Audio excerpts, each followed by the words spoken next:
I'm a god. I'm actually a god. I need to kill you, and I can't. I can kill you whenever I want. When I was there, it all felt so real, but so torn apart. It felt like I was in pieces. Hello, my name is V, and welcome back to the second episode of Keeping Up with the Dream SMP. At this point, I'm pretty sure that's just what I'm going to call this series. Also, I was originally supposed to record this at nighttime, but it is, as you can see, currently daytime, so I set up a light to kind of simulate nighttime. So, in my last video, I did say that this would be a weekly series, but it might end up being a bi-weekly series, depending on how much lore there is. However, this week, there is a lot of lore. So sit down, get comfortable, get hyped, because I have a special guest for you. Some of you might think that all I do is sit in this corner making videos without a social life, which is true, but once in a while, I make friends. And you probably already know who it is based on the title of the video, so I'll let him take it away. Hey everyone, my name is Ash, and during one of the first streams of the week on the 1st of March, we see what happens to Tommy after he's trapped in the prison cell with Dream. So the stream begins, and at this point it's been a while since Tommy was trapped in the prison with Dream, and he's slowly losing his mind. The stream begins with Tommy begging Sam to free him from the prison. But Sam, being the strict warden that he is, says he cannot let Tommy out until he finds out who caused the explosions outside the prison in the previous episode. And before entering the cell to visit Dream, Tommy clearly signed a waiver that said that if there's any security threat, he could be detained in the cell with the prisoner for up to 1 week. Meanwhile, inside the cell, while Tommy is frustrated and clearly freaking out, Dream tries to take advantage of Tommy. Being his manipulative self, Dream suggests that Tommy and him work together to break out of the prison. Dream also mentions something about someone who owes him a favor wanting to break him out, and we should know that this is Technoblade, because as far as we know, the only one who owes Dream a favor on the server is Techno. Anyway, Dream and Tommy continue arguing. Towards the end, Tommy starts challenging Dream, questioning whether he really has the revival book or not. Because remember, the only reason Dream is alive and put in the prison and not killed by the other members is because he claims to have possession of a revival book which can revive any dead member on the server. Dream is clearly enraged by this and punches Tommy to death, killing him and taking his last canon life within the prison cell. And that is all we know. How does the rest of the server react? Well, let's find out. So let's talk about how the server reacted to Tommy's death on Monday. Starting with Tubbo, his best friend in the entire world. Tubbo goes through the 5 stages of grief: denial, anger, bargaining, depression, and acceptance. And then Jack Manifold finds himself feeling guilty about the way that he treated Tommy, and he actually reminisces about the good times that they had together. Now, I didn't go into this last episode, but Jack originally wanted to kill Tommy for all the trouble that he had been causing on the server. That's why he was so eager to help with the Big Innit Hotel and do all of the grinding for him, because he wanted to get closer to Tommy and kill him. But he finally realizes that his hatred was misplaced, and he actually burns down his old house to mark a new beginning for himself. Now, Warden Sam actually blames himself for trusting Dream to not do anything to Tommy while he investigates the TNT that exploded the other day. Bad Boy Halo and Ant Frost, on the other hand, are far less sympathetic over his death. They're happy because with Tommy out of the way, their plans with the Egg Pyre can finally move forward. And they also throw a party to celebrate in Tommy's house. Despite this, they do respect the fact that Sam is dealing with his emotions. And they also don't tell Sam Nook about Tommy's death, who is expecting him to return soon so that he can see the upgrades that he has in store for the hotel. Now, Captain Puffy finds the celebration in Tommy's house and kicks them all out, talking about how wrong it is to celebrate the death of a child, which, when she puts it that way, makes it feel very wrong indeed. So the party moves to one of the vacant Innit hotel rooms. Afterwards, Bad visits the egg. He talks about how everything that has happened so far is all part of a master plan, and this plan is coming to its end soon. Honestly, I can only imagine that the egg will cause some kind of huge catastrophe and Bad will go on a power trip. Let's go back to Captain Puffy. Like Sam, she blames herself because she vowed to protect Tommy no matter what.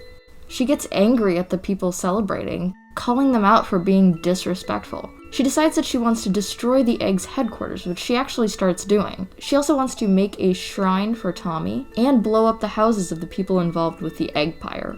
and in her book she talks about failing Tommy and how his death marks the beginning of a new era. On Tuesday, there's Ranboo, our favorite angsty, memory-deficient boy.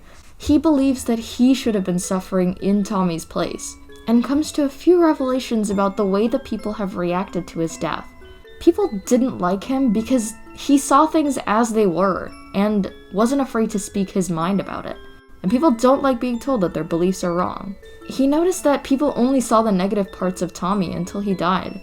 And then all of a sudden they hailed him as some kind of martyr.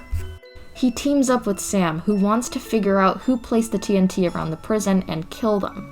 And when he hands Sam the memory book to write down the events surrounding Tommy's death, Sam writes that it's his fault, not Ranboo's, so that he remembers it differently. On Wednesday, Tubbo is in the middle of his anger phase. He builds a memorial in Snowchester, and begins to collect evidence in a room near the hotel, describing it as almost a kind of panic room. Now, if you don't know the significance of this, go watch my Ranboo lore video. It will explain everything. It seems that he doesn't know that Dream was the one that killed Tommy, because he creates a suspect list containing the names of Techno, Dream, and Phil. Big Law, Tommy's alter ego, logs on and provides him with a list of everyone that was online during the explosion. He also produces all the evidence that he has, but it doesn't seem to be enough to come to a conclusion. Tubbo also wants to interview people for the investigation, so we'll see how that goes in a future stream maybe. Now, Thursday is a big day. Remember the clips that I put at the beginning of this video? This is where I give you the context for that. Tommy's stream starts as he is revived from, quite literally, hell, by Dream, with the Book of Necromancy given to him by Schlatt when he died.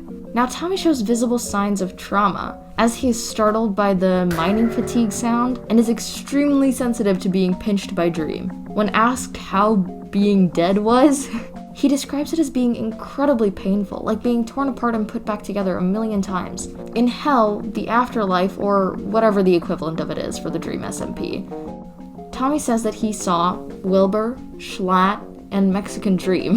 He's angry at Dream for sending him there, understandably so, and he says that he wants to kill him. And he actually nearly does, but realizes that it won't change anything unless they were outside the prison, and so he stops himself.